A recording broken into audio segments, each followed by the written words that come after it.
Legendary sword domain के last episode में हमने देखा था कि लू यांग ने पूरी तरह से थंडर बॉडी को कल्टीवेट कर लिया था और अब वह उसके कोर में जाने के लिए तैयार था। जैसे ही वह उसके अंदर जाने लगा था तभी उसका सामना ब्लड ट्रायंट से हुआ था, जहाँ वह उसे इग्नोर करते हुए वहाँ से काफी स्पीड से निकल जाता है और अब वह एक ऐसी जगह आ गया था जो कि बिल्कुल ही अलग होती है।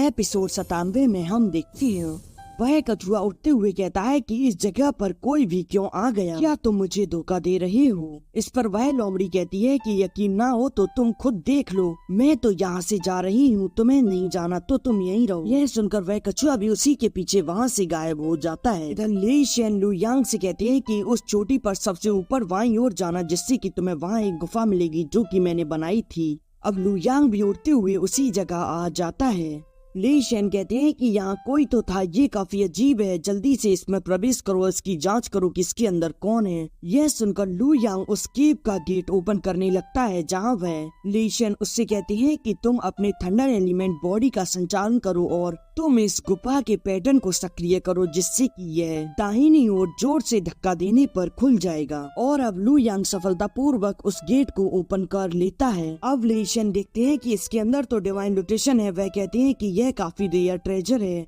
तुम सच में काफी ज्यादा भाग्यशाली हो, इतना डिवाइन लोशन तुम्हारे लिए काफी है। संभवतः तुम इसका इस्तेमाल कर कुछ ही समय में 5th लेवल के हेवनली गॉड भी बन जाओगे और फिर तुम अपनी yin and yang sword formation की सहायता से 8th लेवल के हेवनली गॉड को भी धूल चटा दोगे। अब लू यांग उस डिवाइन लोशन को चेक करने के लिए उसमें हाथ डालकर देखने वाला होता है, तभी वह कहते हैं कि रुक जाओ, जल्दबाजी मत करो, सबसे पहले तुम वाटर और फायर के ओरिजिन स्टोन को ले लो। यह सुनकर लू यांग उस गुफा को एक्सप्लोर करने लगता है। वहाँ वह देखता है कि एक अलमारी है जिसमें एक रिंग रखी हुई है। वह उसे उठाकर देखने लगता है। ली शेन कहते हैं कि यह डिवाइन ओरिजिन रिंग है, वाटर और फायर के ओरिजिन स्टोन और डिवाइन स्पार्क्स इसमें है। अब लू यांग उस रिंग के अंदर आकर उन्हें देखने लगता है। अब वह वाटर एंड फायर ओरिजिन के डिवाइन स्टोन को वहाँ पर चेक करने लगता है, परंतु वह तो वहाँ से तुरंत बाहर आ जाता है। वह कहता है कि मेरी डिवाइन इंटेंशन तो इसे छू भी नहीं सकती। ली शेन कहते हैं कि तुम्हारे पास बाद में काफी समय है, पहले तुम उस डिवाइन रिंग को पहन लो और अपनी कल्टीवेशन बढ़ाने के लिए डिवाइन लोशन को अवशोषित करो। तभी लू यांग को वहाँ एक बुक के नीचे तालिस्मान मिलता है, जिसे उठाकर वह देखता है। ली शेन बताते हैं कि यह डिवाइन थंडर तालिस्मान है,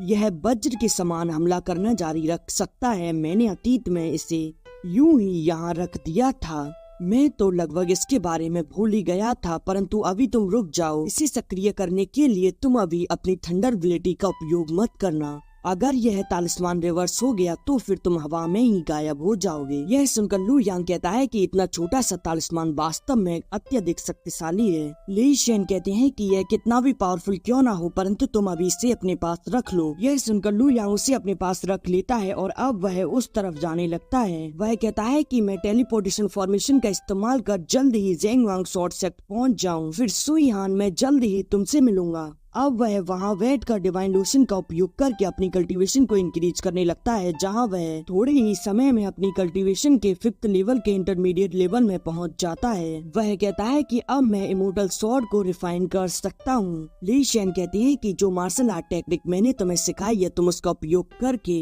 फायर एट्रीब्यूट के ओरिजिन डिवाइन स्टोन को रिफाइन करना। यह सुनकर लू यांग कहता है कि ठीक है।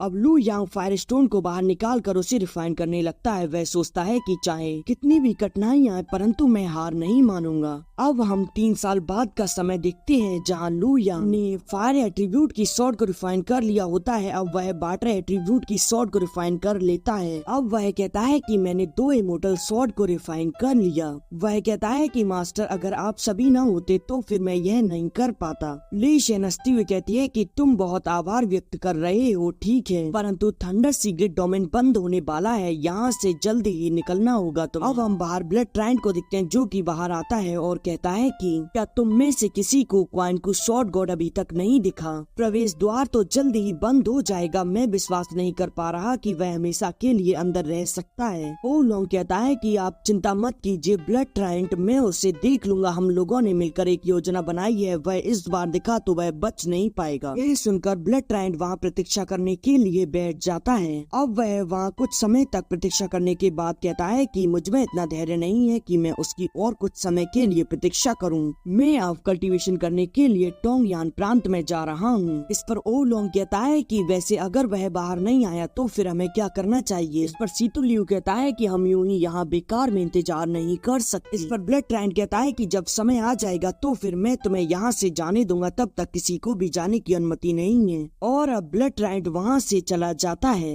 यह सुनकर सीतू लियू को काफी गुस्सा आता है। इस पर ओ लोंग शांत होती हुई कहता है कि मैं जानता हूँ कि तुम क्या कहना चाहते हो, परंतु कोई व्यक्ति जन्म से भाग्यशाली होता है जिसके ऐसे पावरफुल पिता होते हैं। और अब वह दूसरी तरफ देखते हुए कहता है कि मैं कसम खाता हूँ कि इस बार मैं तुम्हें जाने नहीं दूंगा। और अब वह लोग काफी समय तक वहाँ बैठकर उसका इंतजार करने लगती हैं। सीतू लियू बैठे बैठे कहता है कि यह कब खत्म होगा, मैं तो बोर हो रहा हूँ। और फिर थोड़े समय बाद लू यांग बाहर आता है, जिसे देखकर वह सभी लोगों से घेर लेते हैं। ओ लोंग हंसते हुए कहता है कि क्वान को शॉर्ट गॉड अंततः तुम मिल ही गई, तुमने तो हमें काफी समय तक इंतजार करा दिया। वह कहता है कि हम तुम्हें यहाँ से जाने नहीं देंगे और अब वह अपने प्लान के अनुसार आगे बढ़ने लगती हैं। लू यांग उनकी तरफ देखकर हंसते हुए कहता है कि ब्लड ट्रायंट यहाँ नहीं है तो फिर मुझे क्यों बचना चाहिए। हम एक दूसरे को नहीं जानते तो फिर हमें कोई शिकायत नहीं है, परंतु फिर भी हमेशा तुम मेरे लिए चीजें मुश्किल बना रहे हो। तुम ऐसा क्यों कर रहे हो? पहले मैंने तुम्हें बख्श दिया था, परंतु अब मैं तुम्हें जाने नहीं दूंगा।